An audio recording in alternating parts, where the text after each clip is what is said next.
Kalau amanah telah runtuh, runtuhlah pemerintahan. Artinya runtuhlah masyarakat dan umat. Huru-hara terjadi setiap hari, pembunuhan tiap masa, penggelapan tiap bulan, sehingga akhir kelaknya pemerintahan itu akan runtuh, digantikan oleh pemerintahan lain yang lebih dapat memegang amanah. Tidaklah bisa satu pemerintahan berdiri jika tidak ada persatuan, dan persatuan itu tidak akan tercipta kalau bukan dengan amanah. Tidaklah kepada pergaulan tiap hari di antara diri dengan diri, di antara satu rumah tangga dengan lain rumah tangga, jika ada kelurusan dan kepercayaan kita kepada manusia sama bergaul, kita tidak akan ragu-ragu meninggalkan rumah kita.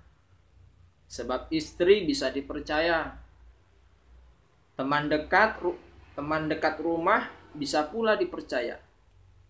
Anak-anak yang dilahirkan istri kita, kita yakin memang anak kita sendiri.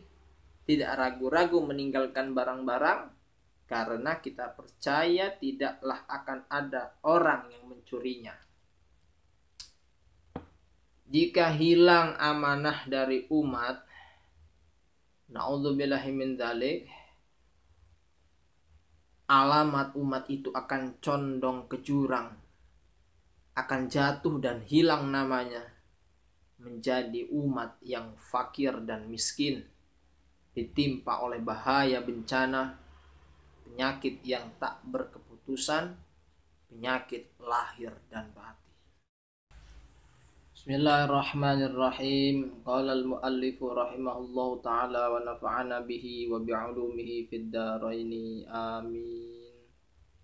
Kita lanjutkan kembali pembacaan karya Buya Hamka yang berjudul Tasawuf Modern sampai pembahasan 3 sifat karena beragama. Kemarin sudah menjelaskan tentang sifat malu. Yang kedua, yakni orang yang beragama akan hadir dalam dirinya sifat amanah atau bisa dipercaya. Bisa dipercaya atau lurus adalah tiang kedua dari masyarakat yang utama. Sebab kalau bernama hidup, tidaklah manusia bisa hidup sendiri. Dia mesti mempertalikan hidupnya dengan hidup orang lain.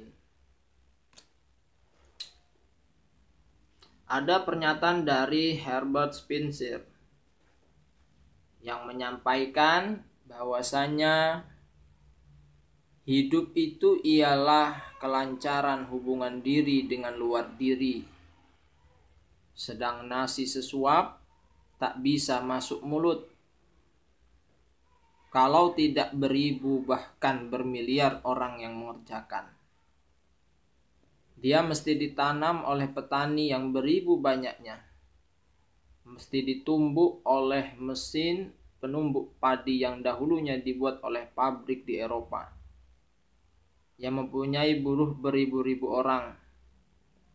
Mesti ditanak di dalam sebuah periuk keluaran pabrik Jepang. Mesti mempunyai sambal, garam, lada, dan seterusnya. Semua dikerjakan oleh bermiliar-miliar orang. Supaya masyarakat teratur, perlu berdiri pemerintahan. Segala mazhab dan firqah dalam Islam mengakui perlunya pemerintahan, baik ahli sunnah wal jamaah atau syiah yang memastikan di tangan keturunan Ali. Demikian juga kaum Mu'tazilah, demikian seterusnya. Hanya Khawarij yang mengatakan pemerintahan itu tidak di tangan Allah saja. Tetapi setelah pergaulan bertambah maju, terpaksa mereka mengangkat seorang imam untuk mengatur pemerintahan. Di zaman kemajuan ini pun demikian pula. Pemerintahan mesti ada untuk mengatur masyarakat, baik pemerintahan kerajaan atau republik atau raja yang diikat oleh undang-undang dasar. atau majelis rakyat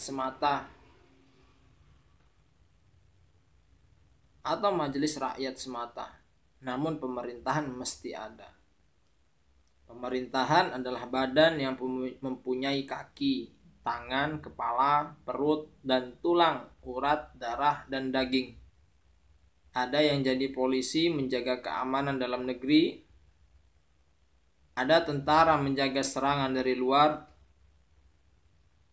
ada yang jadi ahli siasat menjaga hubungan keadilan dan kebenaran, jadi pejabat belasting memungut pajak dan bea. Tidak lebih mulia atap dari tonggak, tidak lebih utama dinding dari lantai, malah perkumpulan atap dan tonggak, dinding dan lantai itulah yang menjadi rumah. Apa yang menghubungkan semuanya? Di manakah asas tempatnya tegak? Itulah dia amanah. Dapat dipercaya, lurus. Negara hanya dapat tegak di atas amanah. Pejabat-pejabat akan beruntung pikulannya jika memegang amanah. Bagaimanakah akan aman negeri kalau seorang kasir yang memegang uang simpanan pemerintah berjuta-juta tiap hari dengan gaji sederhana, kalau bukan dengan amanah?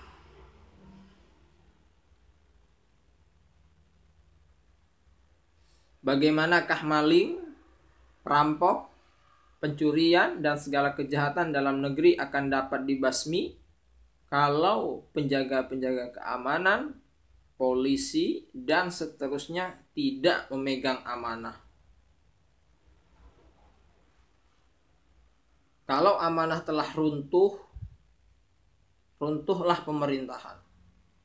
Artinya, runtuhlah masyarakat dan umat. Huru-hara terjadi setiap hari, pembunuhan tiap masa, penggelapan tiap bulan, sehingga akhir kelaknya pemerintahan itu akan runtuh, digantikan oleh pemerintahan lain yang lebih dapat memegang amanah. Tidaklah bisa satu pemerintahan berdiri jika tidak ada persatuan, dan persatuan itu tidak akan tercipta kalau bukan dengan amanah. Tidaklah kepada pergaulan tiap hari di antara diri dengan diri, di antara satu rumah tangga dengan lain rumah tangga, jika ada kelurusan dan kepercayaan kita kepada manusia sama bergaul, kita tidak akan ragu-ragu meninggalkan rumah kita. Sebab istri bisa dipercaya, teman dekat rumah bisa pula dipercaya. Anak-anak yang dilahirkan istri kita, kita yakin memang anak kita sendiri. Tidak ragu-ragu meninggalkan barang-barang karena kita percaya tidaklah akan ada orang yang mencurinya. Jika hilang amanah dari umat, na'udzubillahi min dzalik, alamat umat itu akan condong ke jurang, akan jatuh dan hilang namanya, menjadi umat yang fakir dan miskin, ditimpa oleh bahaya bencana, penyakit yang tak berkeputusan, penyakit lahir dan batin. Sifat amanah sebagaimana yang dijelaskan Buya Hamka ini memberikan ingat kepada kita agar senantiasa mengedepankan amanah dalam segala profesi kita masing-masing.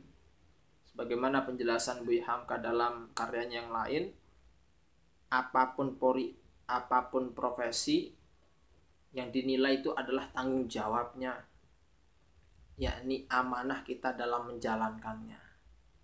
Sebab segala sesuatu kelak akan dimintakan pertanggungjawabannya.